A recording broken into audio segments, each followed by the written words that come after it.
প্রিয় শিক্ষার্থী, এটা হচ্ছে একটা মাঠ। যাই হোক,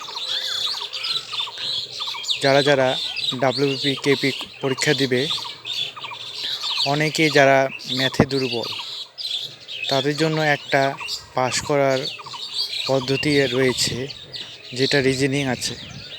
রিজনিংয়ে সবাই মোটামুটি ভালো, আর যারা যারা দেখা যাচ্ছে ম্যাথে খুব দুর্বল, তাদের জন্য রিজনিংটাই পাস করার একটা শক্ত খুঁটি হয়ে থাকবে।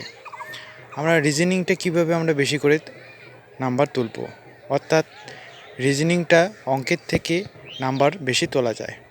আমি কিন্তু কোনো পরীক্ষার্থী না, জাস্ট তোমাদের পথপ্রদর্শক রূপে আমি একটু সহযোগিতা করি।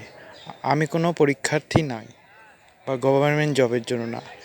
বিভিন্ন যারা সাকসেস পেয়েছে তাদের কথা অনুযায়ী অনেক আলাপ আলোচনা করার পরে তাদের সাথে যে একটা ফলাফল এসেছে, সেই ফলাফল ভিত্তিতে কম সময়ে রিজনিং ভালো নাম্বার তোলা যায় কীভাবে।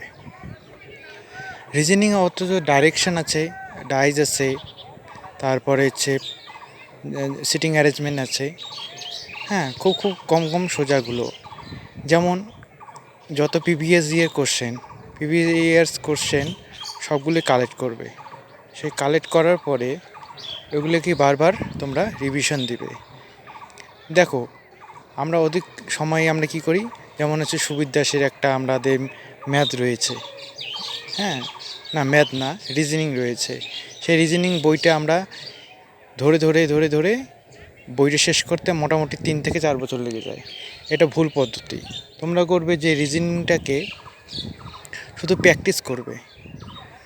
যেমন একটা বই নিবে, সেই বইটা থেকে বারবার প্র্যাকটিস করবে এবং পরীক্ষা আসলে সেই প্র্যাকটিসগুলোই রিভিশন করবে।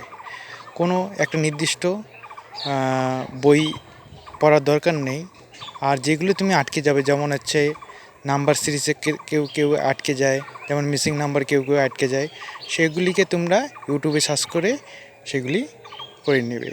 এবং তোমাদের কোনো কোচিং সেন্টার আশা করি দরকার নেই। যদি খুব প্রয়োজন হয় তাহলে ফ্রি ইউটিউব আছে অনেকগুলো চ্যানেল, সেই চ্যানেলের মাধ্যমে অনেকেই সাকসেস পেয়েছে, তোমরাও পেতে পারো। সামনে ডাব্লিউবিপি পরীক্ষা, সেরকমই তোমরা হাইয়েস্ট 24 থেকে 25 পেয়ে যাবে। এদিকে 24-25 পেয়ে গেলে জিকেতে তোমরা যদি 30ও পাও, এদিকে 50, আর ম্যাথে ধরো 15 পাও, এদিকে 65, তাই না? সেরকম করে বুদ্ধি করে তোমরা রিজনিংটাকে নাম্বার তুলতে পারবে, যারা খুব ম্যাথে দুর্বল। ঠিক আছে, এরপরে তোমরা কমেন্ট করবে কোন ক্ষেত্রে কি ভিডিও লাগবে, আমি সহযোগিতা করার চেষ্টা করব।